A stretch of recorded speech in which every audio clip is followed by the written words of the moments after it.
नमस्कार दोस्तों, मैं दीप बहुगुणा स्वागत करता हूं आपका अपने YouTube चैनल पे। इसका नाम है स्टडी इन दीप से एम्पायर। दोस्तों, पिछली वीडियो में आपको याद हो थोड़ा बहुत, तो जहां पे हमने ये देखा था कि इकोनॉमिक्स शब्द कहां से आया है और इसका मतलब क्या होता है। साथ ही में हमने ये देखा था कि अर्थशास्त्र का जनक किसको कहते हैं, आधुनिक अर्थशास्त्र का जनक किसको कहते हैं। दो बुक्स पढ़ी थी हमने इससे रिलेटेड, अर्थशास्त्र व वेल्थ ऑफ नेशन। दो बुक्स भी हमने देखा था कि ये किस किसने लिखी है। ठीक है। और जो हमने यहाँ पे इम्पोर्टेंट चीज़ देखी थी वो ये देखी थी कि दो भागों में हमने अर्थशास्त्र को बांटा। जो पहला था वो था वशिष्ठ अर्थशास्त्र और दूसरा था समशिष्ट अर्थशास्त्र। और लास्ट में हमने क्या किया था, इन दोनों में अंतर किया था। ठीक है। अब आज हम इससे थोड़ा आगे बढ़ेंगे जहाँ पे कि हम ये सीखेंगे अर्थव्यवस्था की जो केंद्रीय समस्याएं हैं वो कौन कौन सी समस्याएं हैं, यानी किस किस समस्याओं से हमको जूझना पड़ेगा अर्थव्यवस्था की के लिए। ठीक है। तो केंद्रीय समस्याओं से तात्पर्य किसी भी अर्थव्यवस्था की बुनियादी, यानी जो बेस होता है जहाँ से वो, साथ ही में क्या, वो एक जैसी समस्याओं से है। तो यहाँ पे हम क्या करेंगे कि जो सबसे कॉमन से क्या होते हैं, फैक्टर होते हैं, उनके बारे में यहाँ पे अध्ययन करेंगे। आर्थिक समस्याओं की भांति अर्थव्यवस्था की केंद्रीय समस्याएं भी संसाधनों की दुर्लभता और उसके वैकल्पिक उपयोगों के कारण उत्पन्न होती है। तो अगर संसाधनों की दुर्लभता होगी, ठीक है, दुर्लभता होगी तो क्या होगा कि हमको शासन संसाधन जो है वो मिलेंगे नहीं प्रॉपर, जिस वे में हम चाहते हैं उस तरीके से नहीं मिल पाएंगे। और क्या होगा, हमारे पास अगर विकल्प नहीं होगा तो हमको एक ही संसाधन पे वहीं पे हमको रहना पड़ेगा। अगर आपके पास दो फ़ोन है तो आपके पास दो ऑप्शन है कि आप पहला फ़ोन चलाते हो या दूसरा फ़ोन। ठीक है, तो आप अपनी उसमें चॉइस देखोगे। लेकिन अगर आपके पास एक ही फ़ोन है तो आपकी मजबूरी है उसी फ़ोन को चलाना, अगर आप फ़ोन चलाना ही चाहते हो तो। ठीक है। आई होप कि यहाँ से आप अब समझ गए होंगे। संसाधनों के आवंटन की जो समस्या है, या क्या है कि सीमित संसाधनों के उपयोग में चयन की जो समस्या है, इसको क्या है कि अर्थव्यवस्था की केंद्रीय समस्या माना जाता है।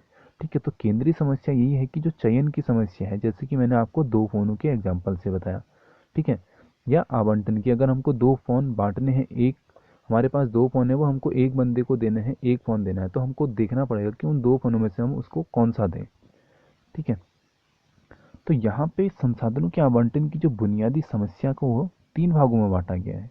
तो यहाँ पे हम इन तीनों के बारे में थोड़ा बहुत अध्ययन करेंगे और इनके बारे में ही आज की वीडियो मेनली रहने वाली है, तीनों पार्ट्स के बारे में। तो सबसे पहला जो हमारे पास सवाल होता है वो होता है क्या उत्पादन किया जाए। ठीक है। तो अगर हम कोई प्रोडक्ट बनाने की सोच रहे हैं तो सबसे पहले हम यही सोचेंगे कि क्या बनाया जाए, कौन सा प्रोडक्ट बनाया जाए। जब हमको इसका आंसर मिल जाएगा तो उसके बाद हमारे पास दूसरा क्वेश्चन आएगा कि उसका जब हम उत्पादन करेंगे वो कैसे करेंगे, क्या, कैसे और किसके लिए। ठीक है। जो हमारे पास तीसरा क्वेश्चन आएगा कि किसके लिए उत्पादन किया जाए।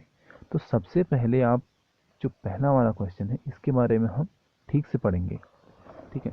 और बेसिकली आप इनको ऐसे ही रिलेट करो कि क्या, कैसे और किसके लिए हम क्या बनाएं और किस प्रकार बनाएं, कैसे बनाएं और किसके लिए बनाएं। ठीक है। इस चीज़ों की यहाँ पे मेन डिमांड देखी जाती है कि हम क्या करेंगे। तो यहाँ पे एक चार्ट से हम देख सकते हैं इसको। आप देखो यहाँ पे एक चार्ट से हमने यहाँ पे ड्रॉ कर रखा है अर्थव्यवस्था की जो केंद्रीय समस्याएं हैं इनका। यहाँ पे संसाधनों का आवंटन कर रखा है, यहाँ पे बस यही है, तीन क्वेश्चन लिखे हैं। ठीक है।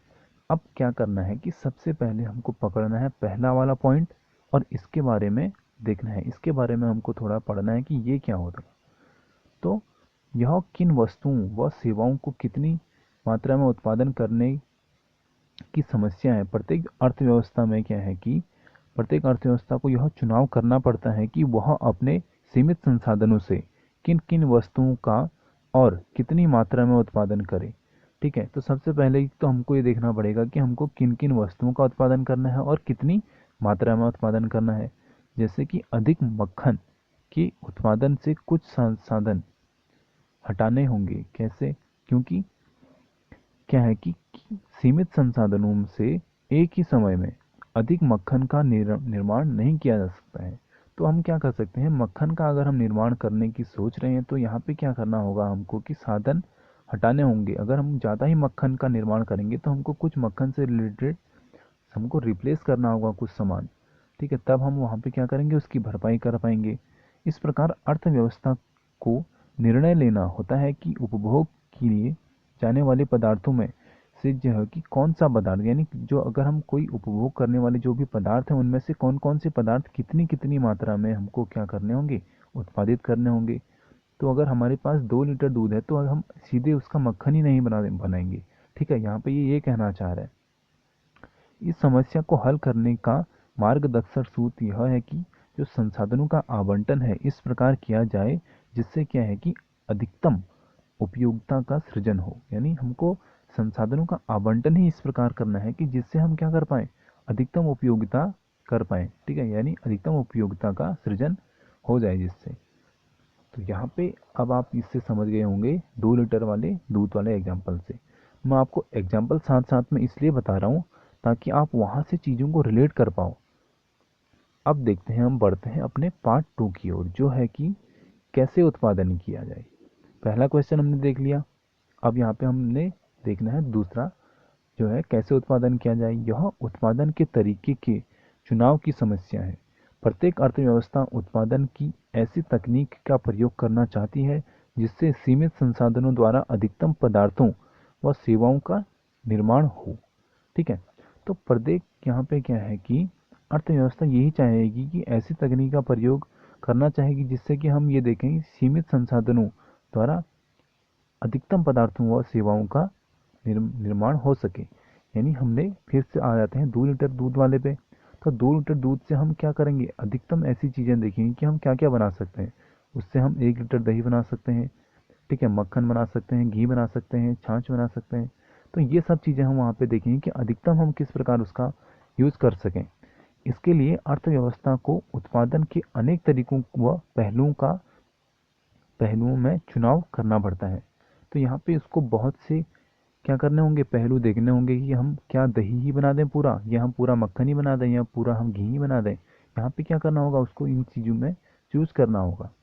ठीक है, जैसे उत्पादन में श्रम प्रधान तकनीकी या पूंजी प्रधान तकनीकी अपनाई जाए, उत्पादन छोटे पैमाने पर किया जाए अथवा बड़े पैमाने पर किया जाए, 2 लीटर उत्पादन किया जाए या 200 लीटर किया जाए। ठीक है, इस प्रकार हमको क्या करना होगा, वहाँ पे पहले इन क्वेश्चनों का आंसर खुद से पूछना होगा। उत्पादन सरकारी क्षेत्र में किया जाए या निजी क्षेत्र में किया जाए या संयुक्त क्षेत्र में किया जाए। सरकारी क्षेत्र मतलब जो कि हमारा गवर्नमेंट से रिलेटेड हो, और निजी क्षेत्र मतलब जो कि हमारा अपना पर्सनल हो। संयुक्त क्षेत्र में कौन सा आ जाएगा, जो कि हमारा भी है और साथ में हमारे किसी पार्टनर का भी है। ठीक है, यहाँ मार्गदर्शक फॉर्मूला यह है कि उत्पादन की यह तकनीकी प्रयोग की जाए जिसमें कि प्रति इकाई उत्पादन लागत न्यूनतम हो। ठीक है, तो यहाँ पे क्या होना चाहिए, जो प्रति इकाई उत्पादन क्या होना चाहिए, न्यूनतम होना चाहिए।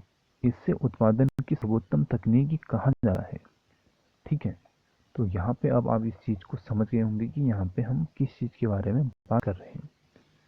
अब हम बढ़ते हैं तीसरे क्वेश्चन की ओर, जो क्या है, किसके लिए उत्पादन करना है हमने। अब हम इसका आंसर देखते हैं। इस समस्या का संबंध उत्पादित पदार्थों व सेवाओं के वितरण की समस्या से है। इसमें ज्ञात करना होता है कि किए गए उत्पादन को किस प्रकार उत्पादन में योग देने वाले संसाधनों में बांटा जाए। हालांकि क्या है कि उत्पादन में 4 साधन भूमि, श्रम, पूंजी और उद्यम मिलाकर सामूहिक रूप से क्या करेंगे, वस्तुओं व सेवाओं का क्या करते हैं, यहाँ पे उत्पादन करते हैं, अर्थात तो मूल्य वृद्धि करते हैं। तो यहाँ पे बेसिक चीज़ आप समझ गए होंगे कि क्या है कि किसके लिए हम यहाँ पे क्या देख रहे हैं, अपने कस्टमर की बात कर रहे हैं, जबकि उन्हें लगान, मजदूरी, ब्याज और लाभ के रूप में उनके योगदान अनुसार बांट दिया जाता है। ठीक है, तो यहाँ पे इस प्रकार किसके लिए उत्पादन की समस्या वास्तव में सृजित आय के वितरण की समस्या बन जाती है। उत्पादन में कौन कितना प्राप्त करता है, यह भी क्या है कि एक चयन की समस्या है। यानी हम अगर यहाँ पे डिस्ट्रीब्यूट कर रहे हैं तो हम कितना पार्ट किसको देंगे। ठीक है, इस प्रकार का डिस्ट्रीब्यूशन भी बहुत ज़्यादा क्या होता है, कंट्रोवर्शियल होता है, यानी ये भी क्या होती है, एक समस्या ही होती है। संक्षेप में विभिन्न वस्तुओं व सेवाओं के उत्पादन में दुर्लभ संसाधनों का आवंटन और अंतिम वस्तुओं व सेवाओं का वितरण किसी भी अर्थव्यवस्था की केंद्रीय समस्याएं होती हैं। और इन तीनों के बारे में हमने डिस्कस कर लिया। ठीक है, तो आज की वीडियो में मेन मैंने जो बताना था वो आपको इन्हीं तीनों के बारे में बताना था, जो कि मैंने आपको बता दिया। ठीक है, अब अगले पार्ट में जो हम बताएंगे आपको, वो बताएंगे आर्थिक व्यवस्था के बारे में, कि आर्थिक व्यवस्था क्या होती है, इसका हम नियोजन किस प्रकार करें, सरकारी नियंत्रण के बारे में हम सीखेंगे, और पूंजीवादी या बाजार बाजार जो अर्थव्यवस्था होती है इसके बारे में हम, मिश्रित अर्थव्यवस्था, समाजवादी अर्थव्यवस्था, यानी ये जो छोटे छोटे पॉइंट हैं इनके बारे में हम करेंगे अगले पार्ट में डिस्कस। यहाँ पर करते हैं इस पार्ट को समाप्त, मिलते हैं अगले पार्ट में, तब तक के लिए जय हिंद, जय भारत।